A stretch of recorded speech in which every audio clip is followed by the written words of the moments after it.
Halo teman-teman, apa kabar Sobat Arido? Hari ini kita akan membahas materi tentang hipertensi bareng terapis Arido sama Pak Taufik. Gimana Pak kabarnya? Kayaknya Alhamdulillah sehat Mas Hardi. ini lagi sibuk-sibuknya nih ngurus pasien. Ya tak sampein ya Pak. Oh iya. Apa? Oh iya Pak, ini ada pertanyaan dari teman-teman. Biasanya itu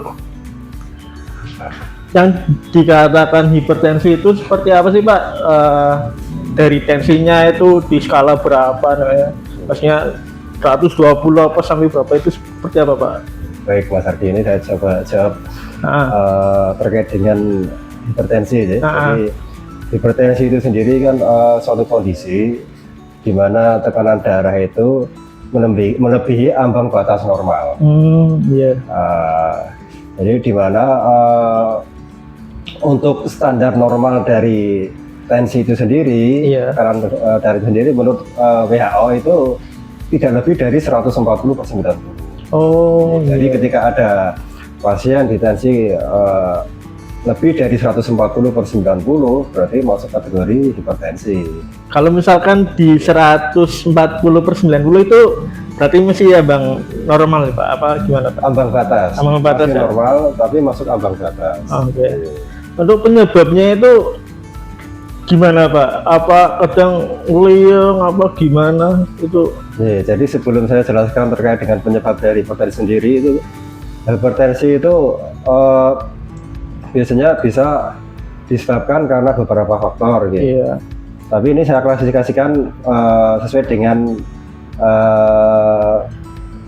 penyebabnya itu ya. Iya. Misalnya hipertensi itu kan ada hipertensi primer, ada hipertensi sekunder, ada hipertensi esensial, ada hipertensi konstitusional. Iya. Gitu.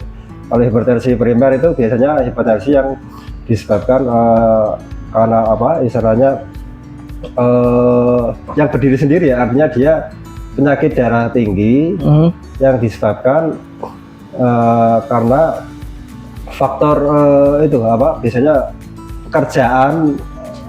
pekerjaan kamu melakukan secara terus menerus, atau karena faktor tekanan, bisa juga karena faktor genetik juga bisa. Itu namanya hipertensi primer ya. Primer iya. Primer dari situ. Atau mungkin juga karena obesitas itu juga bisa masuk. Oh juga bisa Pak. Iya. Ada juga hipertensi sekunder. Hipertensi sekunder itu biasanya hipertensi jadi penyakit darah tinggi itu disebabkan karena faktor penyakit lain. Jadi penyakit mungkin penyakit radang ginjal, trauma otak, atau mungkin ada gangguan gangguan endokrin misalnya kelenjar. Kelenjar endokrin biasanya dari situ. Terus ada juga hipertensi yang disebabkan tanpa penyebab, jadi nggak ada sebabnya itu. Tiba-tiba dia tensi tinggi, tapi nggak ada sebabnya. Nah itu masuk kategori hipertensi esensial. Berarti kayak deg-degan terus kayak itu apa gimana? Tanpa sebab, jadi sebab itu muncul seperti itu. Makanya maksudnya ke kategori hipertensi esensial. Terus ada juga hipertensi konstitusional. Biasanya hipertensi ini disebabkan karena adanya ketidakseimbangan emosional dari sisi psikologis, mungkin mudah marah, frustasi, karena faktor emosi biasanya seperti itu. Kalau hipertensi itu sendiri bisa turun ke apa enggak Pak?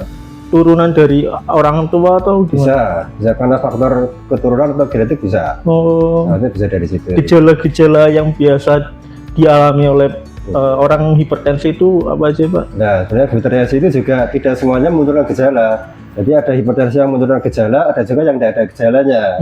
Nah, kalau yang nggak ada gejalanya ini termasuk hipertensi yang sering kita sebut dengan silent killer gitu kan.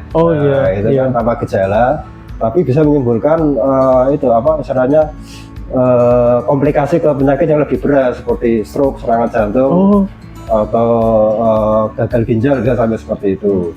Adapun kalau misalnya hipertensi yang ada gejalanya ya sering kita jumpai biasanya pusing, pundak leher kaku, jantung berdebar-debar, susah tidur, insomnia itu, atau bahkan sampai kepada tingkat penurunan kesadaran sampai seperti itu. Kalau kita begadang terus-menerus itu apa bisa mempengaruhi bisa Pak? Pengaruh ke tensi juga. Jadi karena faktor kurang istirahat, tubuh kurang rileks. Ketika tubuh kurang rileks, otomatis kerja jantung juga meningkat. Berarti emang harus istirahat cukup ya Pak?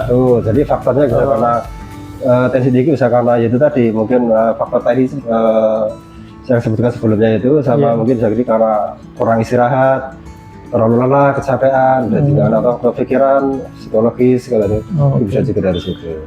Kayak gini Pak, Pak Taufik kan sering menemui pasien-pasien yang di sini, misalkan hipertensi ya, di atas 140, itu terapi yang baik itu untuk penyakit hipertensi itu apa Pak? Apakah bekam atau akupuntur apa gimana Pak? Ya sebenarnya untuk terapi itu kan kita kondisional aja, dan bisa dua-duanya, bisa dengan bekam, bisa dengan akupuntur.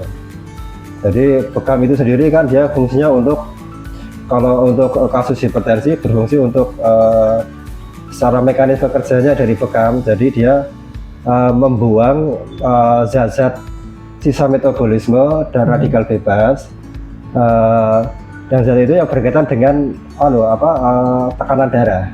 Jadi selain itu juga kalau untuk akupuntur itu dia berfungsi untuk mengaktifkan saraf parasimpatis dan menekan aktivitas saraf simpatis. Jadi ya diharapkan nanti efeknya jadi ada penurunan denyut jantung, terus pelebaran pembuluh darah, dan juga penurunan tekanan darah juga. Yang terakhir Pak, ini saran buat teman-teman yang penderita hipertensi biar untuk menurun itu gimana Pak? Ya, yang jelas itu bagi yang sudah terkena hipertensi, harapannya bisa mengubah gaya hidup, lifestyle-nya harus dirubah. Seperti pola makan, pola pikir, terus kebiasaan itu harus dirubah. Jadi seperti pola makan itu harus mengurangi makanan yang rendah garam, yang mengurangi garam gitu ya. Jangan terlalu banyak garam. Terus juga ada untuk olahraga yang teratur, paling nggak sehari 30 menit. Tapi itu pun dengan kontrol, jangan olahraga yang terlalu berat. Itu olahraga yang terukur dalam artian memicu untuk jantung lebih berat lagi. Selain itu juga istirahat harus dijaga juga, istirahat cukup, terus pikiran tidak boleh stres seperti itu, terus tidak merokok juga, itu juga selalu bisa dari situ juga untuk pola hidupnya seperti itu. Kalau bekam itu untuk menurunkan hipertensi kan bisa, jadi Insya Allah bisa. Itu berapa bulan sekali Pak? Apa sebulan sekali atau 2 bulan sekali itu Pak? Karena hipertensi kan sudah masuk kategori kan penyakit itu ya, masuknya ke kronis, jadi kan penanganannya jadi lebih intensif. Jadi untuk terapinya bisa 2 pekan sekali, jadi sebulan 2 kali, 2 pekan sekali paling tidak itu. Kalau misalkan terapi bekam untuk menurunkan hipertensi itu cuma di punggung saja atau di dada itu harus Pak? Apa biasanya gimana untuk? Sebetulnya untuk titik bekam itu yang utama yang pokok di area punggung. Karena area punggung itu kan sudah mencakup semua organ, termasuk itu ada organ jantung, organ liver, organ ginjal, itu sudah termasuk. Jadi kalau mau di luar dari itu berarti termasuk titik sepoin aja, isi peluhan tambahan aja. Tapi itu utama tetap diambil dari belakang. Pak. Menarik sekali pembahasan kita hari ini. Bagi teman-teman yang mau komen-komen, nanti bisa tanya-tanya atau bisa di nomor admin kami di 085 600 800 628 atau lewat DM juga bisa. Sekian pembahasan kami hari ini. Assalamualaikum warahmatullahi wabarakatuh. Waalaikumsalam.